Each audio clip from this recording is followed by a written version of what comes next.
Hello everyone. In other video, I was talking about Java Bean basics.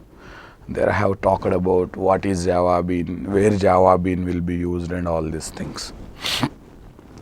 If I summarize that discussion, Java Bean is a special Java class that is developed with some standards. Something like a class must be public class, member variables must be private and non-static. Every member variable should have a getter and setter methods. Recommended to implement serializable interface. This kind of standards are there. Yeah, please go through that video to know more about Java Bean basics. And even I said Java Bean is very useful to transfer huge amount of data from one component to another component, one layer to another layer, in the form of single object. In that discussion, I even talked about designing Java method more than 3 parameters is a good practice, is a bad practice, is not good practice, is a bad practice. We should always think about designing Java method max of 3 parameters. So that by the time of calling method, we will not be having any confusion, will not be having any identification problem to supply argument values. So in that process, we have taken the support of Java Bean in order to get rid of that problem. So today in this video, I want to talk another level of Java Bean discussion. Based on the kind of data they hold, we see Java Bean in 3 forms here.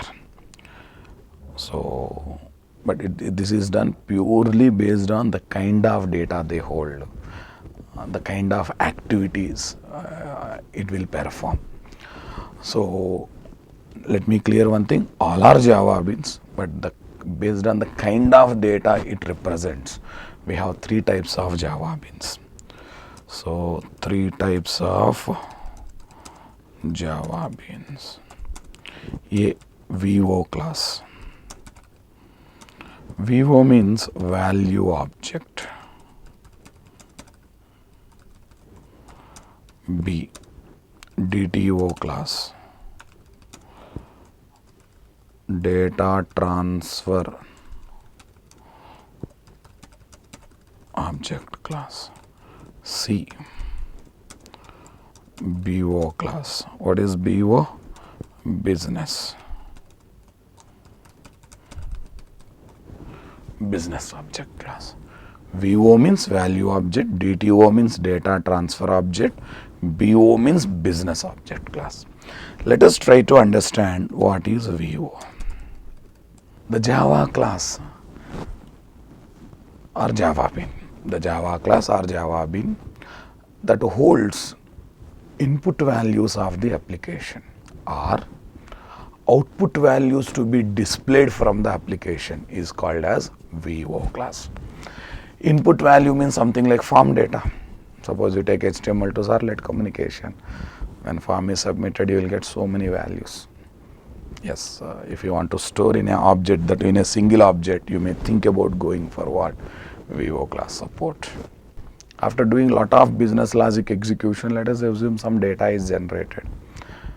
And that data I want to display. But for display, you want to send that data from one layer to another layer or from one component to another component. And your ultimate work is take the data and display it. That time you can take the support of this VO class. So ultimately, it is the object of some Java Bean, okay, that can hold input values given by end user, or that can hold output values which are required to display for what? End user. So it purely deals with what? Input data, output data. But one interesting thing is there, I cannot say it's a rule kind of thing, but maximum cases what I have noticed is VO class contains string properties. Why, sir? When end user supplies inputs, especially from form kind of thing, HTML form kind of thing, everything comes as a string and it is there to represent those inputs as it is without having any conversion. That's why it maintains string properties. That means even number is there, that number will be maintained in a string property of VO class. Address anyhow string property, but student average, that will be maintained as a string value. And later when need is there, it will be converted into other form. But basically there to represent inputs that are coming from what? End user to application. Similarly, outputs. Generally we display outputs by getting everything in the form of string. Even though you don't convert them into string, automatically they will be displayed as string. But if you want to create one object that has to hold only output value, that has to hold what? Only output values. In that situation, no option, no second thought. We have to think about going for string properties. That's why in VO class, generally we take the support of what? String properties. I'm not saying it's a rule to have VO class means string properties, but what my suggestion is, most of the time the VO class properties are what? String properties. So let me show one small example for what? VO class. Public class. It's a good practice to take VO word in the VO class name. Student VO, open floor bracket, private int SNO. It's not like that you cannot take int, but it's suggested to take what? String SNO. Then private string yes name. Private string average. As usually, setters and getters.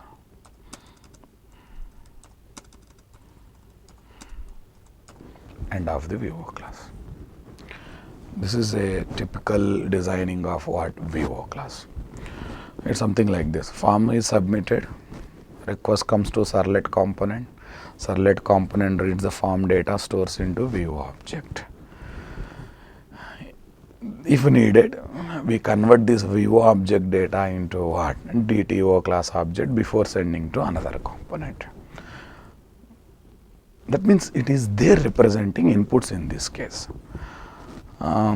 Similarly, sometimes we use this object to hold outputs and we send it to JSP. And in the JSP we will try to display the data that is there in what? VO object. So that's about VO class. Let's try to understand what is a DTO class. Data transfer object. VO means value object. DTO means data transfer object. From the beginning everyone knows Java means DTO. From last 6-7 years people started calling VO extra and BO kind of thing extra. But from the beginning Java means it's a DTO, data transfer object, because as I said in the previous video in the introduction, Java is very useful to transfer multiple values from one component to another component in the form of single object.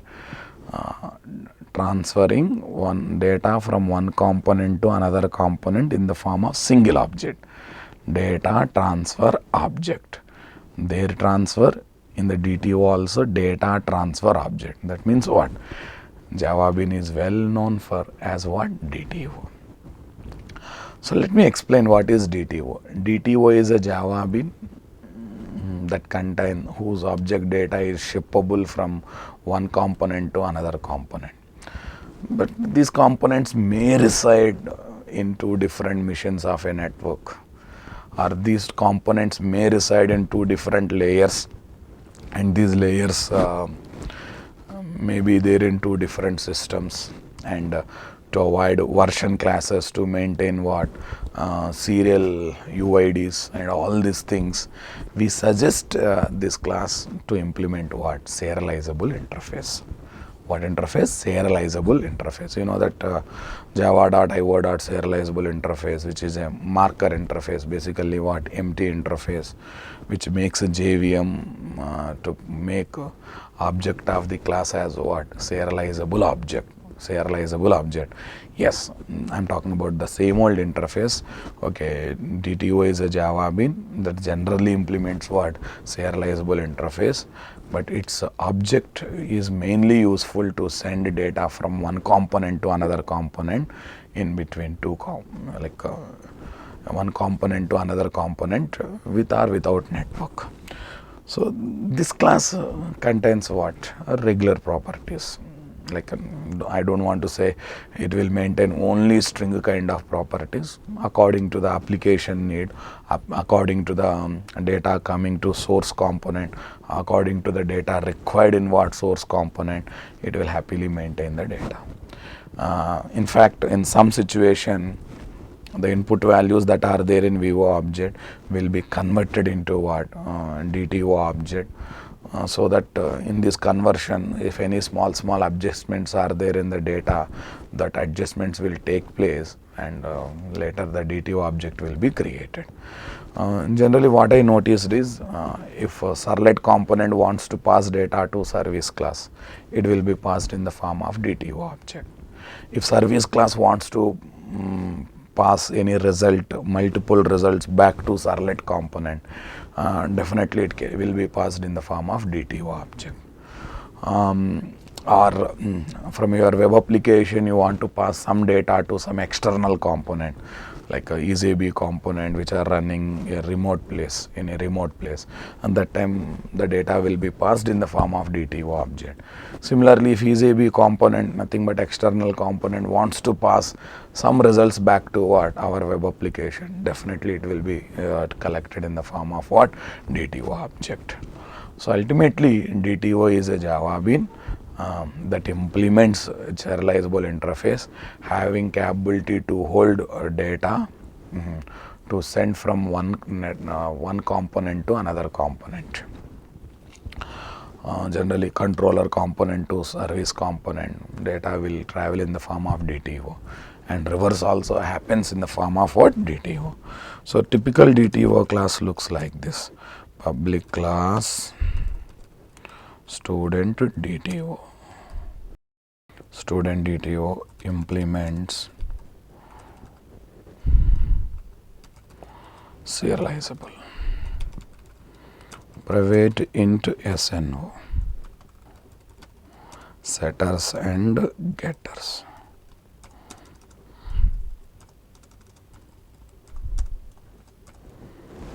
Setters and getters. This is DTO class. So now one more class is there. What is that? BO class. Business object class. It is also called as domain class. It is also called entity class. This is also called persistence. It is also called as what? Persistence class. Let's try to observe what is this. The Java bean whose object holds data to be persisted, or whose object holds data given by persistence logic execution.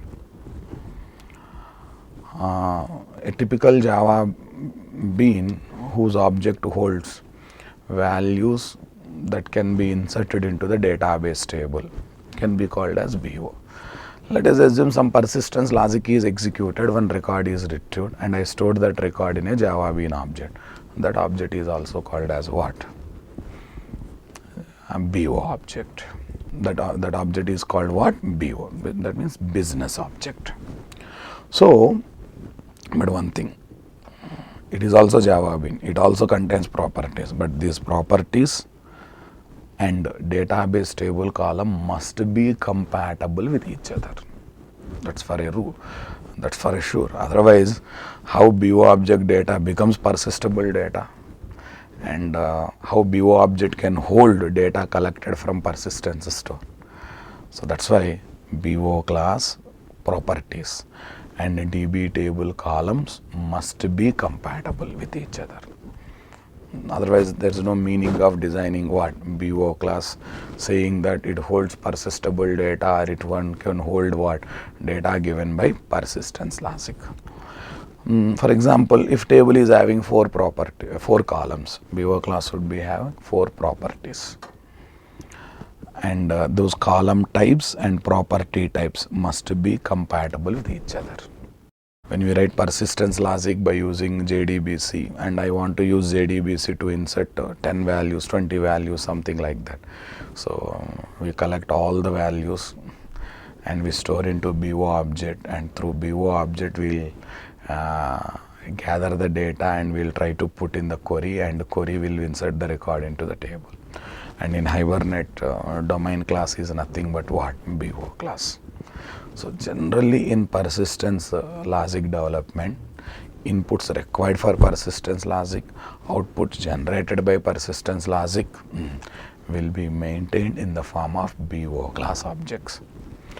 Sir, I have a doubt. Generally when select query is executed in persistence logic, especially in JDBC environment, we will get result set object. Yeah, that is also single object. Happily you can send from one layer to another layer. That's not a practice, because result set object is JDBC specific object. It is not a generic object. It uses JDBC API. So from result set we have to bring the record and we have to store into what? BO object, and that BO object you have to send to what? Another layer. That BO object seriously we have to send to another layer. So a typical BO class is a class that can hold persistable data, or that can hold data given by whom? Persistence logic. So let us assume I got a DB table like this. Since everyone knows Oracle, let me give DB table in Oracle like this. Student underscore info. The columns are like STNO number, STNO number PK, ST name, varchar2, ST average number. So then the typical BO class should be taken like this. Student BO. It need not implement any serializable. Student BO. Here are the properties. Private int. If you want, you can take STNO as it is, but names need not to match. But data types wise, there should be compatible. There should be compatibility. String. What is there? Yes name. Private string. Not string, I am taking float average. Setters and getters. This is a typical BO class. Observe very carefully. BO class does not implement serializable interface, but generally it maintains string properties representing inputs and outputs. DTO class contains different types of properties, but generally it implements serializable interface to make that object shippable over the network from one layer to another layer. Next, when it comes to BO class, it does not implement any serializable interface, contains different types of properties, but mainly it is there supporting persistence logic, either holding persistable data or data given by persistence store. You know that persistence store means database software. Persistence logic means the logic that can talk with the database software and can manipulate database data, something like JDBC code and Hibernate code. A typical project contains 3 things here. Controller, which receives the request, which delivers the response. Next, service class, which contains business logic. DAO class, which contains what? Persistence logic. What logic? Persistence logic. In the coming classes, in the coming videos, I am going to talk about what? Even DAO pattern.